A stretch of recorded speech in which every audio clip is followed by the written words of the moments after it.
Uh, Part 3 of Chapter 1: The Inner Workings of the Debian Project. The abundant end result produced by the Debian project derives simultaneously from the work of the infrastructure performed by experienced Debian developers, from the individual or collective work of developers on Debian packages, and from user feedback.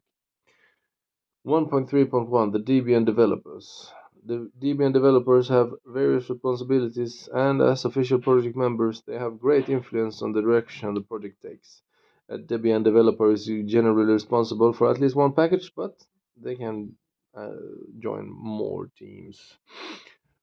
Developers database. Debian has a database including all developers registered with the project and their relevant information: address, telephone, geographical coordinates such as longitude and latitude, etc.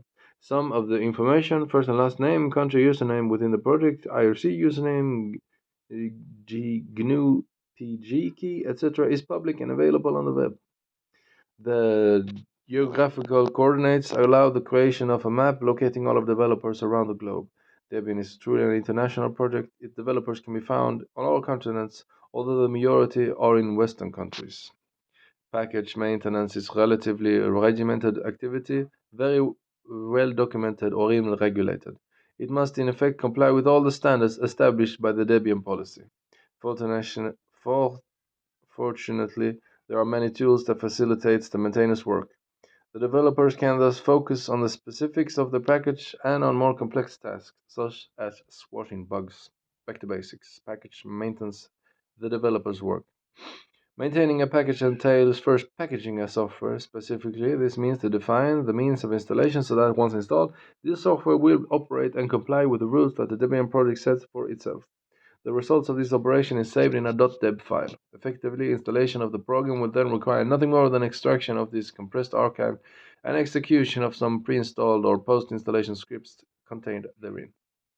After this initial phase, the maintenance cycle truly begins, preparing updates to follow the latest version of the Debian policy, fixing bugs reported by the users, and including new upstream versions of the program, which naturally continues to develop simultaneously. For instance, at the time of the initial packaging, a program was at version 1.2.3. After some months of development, the original authors released a new stable version numbered 1.4.0. At this point, the Debian package maintainer should update the package so that users can benefit from its latest stable version. The policy, an essential element of the Debian project, establishes the norms ensuring both the quality of the packages and perfect interoperability of the distribution. Thanks to this policy, Debian project remains consistent despite its gigantic size. This policy is not fixed in stone, but continuously evolves thanks to its proposals formulated on the Debian policy mailing list. Amendments that are agreed upon by all interested parties are accepted and applied to the text by a small group of maintainers who have no editorial responsibility. They only include the modifications agreed upon by the Debian developers that are members of the above mentioned list. You can read current amendments proposals on the bug tracking system. Anyone can propose an amendment to the Debian policy by submitting a bug report with a severity level of wish list against the Debian policy package. The process that then starts is documented on this URL. If it's acknowledged that the problem must be resolved by creating a new rule in the Debian policy, a discussion begins on the Debian policy mailing list until consensus is reached and proposal issued. Until consensus is reached, and then a proposal is issued. Someone then drafts a desired amendment and submits it for approval in the form of a patch to review. As soon as two other developers approve the fact that the proposed amendment reflects the consensus reached in the previous discussion, they second it. The proposal can be included in official documents by one of the Debian policy package maintainers. If the process fails at one of these stages, the maintainers close the bug, classifying the proposal as rejected. Debian policy, the documentation. Documentation for each package is stored in /user/share/doc/package. This directory often contains a readme.debian file describing the Debian specific adjustments made by the package maintainer. Thus, it is thus why to read this file prior to any configuration in order to benefit from their experience. We also find a changelog.debian.gc file describing the changes made from one version to the next by the Debian maintainer. This is not to be confused with the changelog.gc file or equivalent, which describes the changes made to the upstream developers. The copyright file includes information about the authors and the license covering the software. Finally, we may also find a file named news.debian.gc, which allows the Debian developers to communicate important information regarding updates. If apt list changes is installed, then those messages are automatically displayed. All of the files are specific to the software in question. We especially would like to point out the example subdirectory,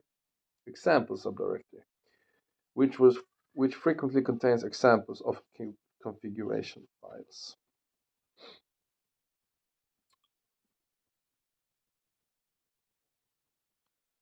Then inside the doc, user share doc package examples.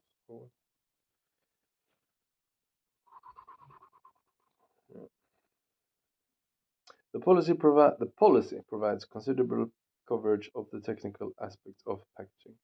The size of the project also raises organizational problems. These are dealt with the Debian Constitution, which establishes a structure and means for decision making, in other words, a formal governance system. This constitution defines a certain number of roles and positions, plus responsibilities and authorities for each. It is particularly worth noting that Debian developers always have ultimate decision-making authority by a role of general resolution, wherein a qualified majority of 3/4, 75%, of votes is required for significant alterations to be made, such as those with an impact on the foundation documents. However, developers manually elect a leader to represent them in meetings and ensure internal coordination between varying teams. This election is always a period of intense discussions. The Debian project's leader (DPL) role is not formally defined by any document. Candidates for this post usually propose their own definition of the position. In practice, the leader's role includes serving as a representative of to the media, coordinating between internal teams, and providing overall guidance to the project, within which the developers can relate.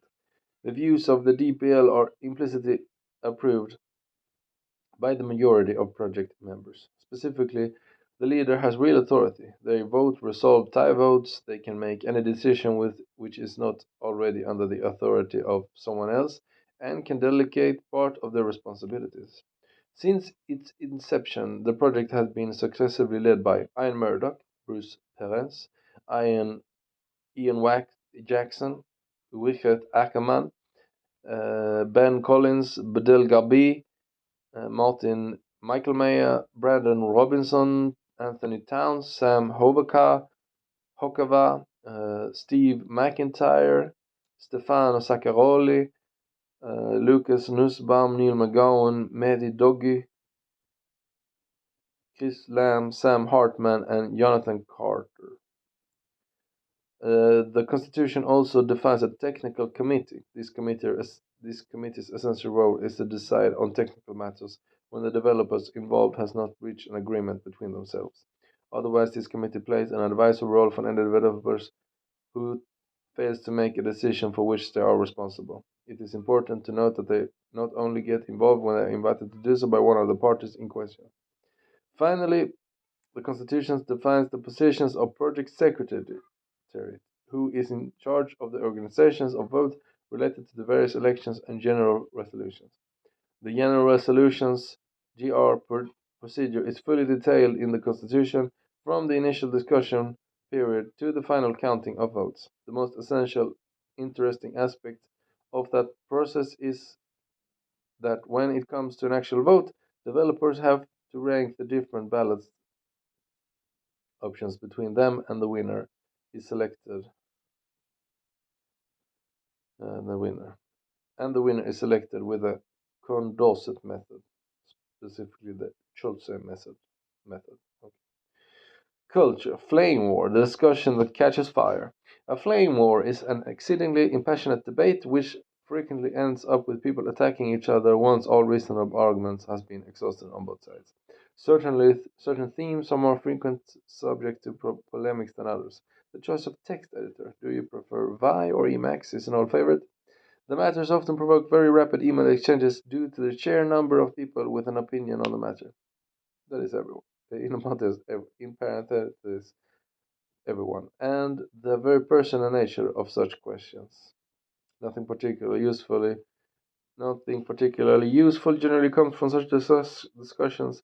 The general recommendation is to stay out of such debates and maybe rapidly skim through their contents, since reading them in full would be very time consuming. Even if this constitution establishes a resemblance of democracy, the daily reality is quite different. Debian naturally follows the free software rules of the do-ocracy.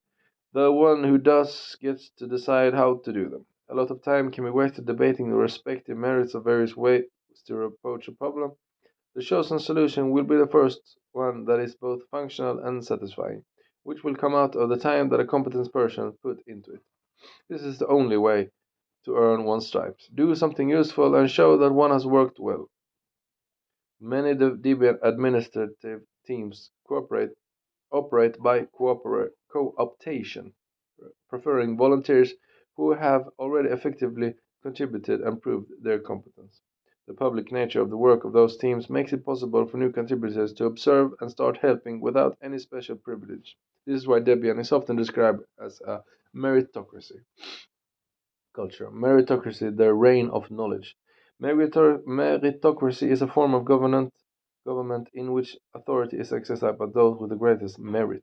For Debian, merit is a measure of competence which is itself assessed by observation of past actions by one or more others within the project.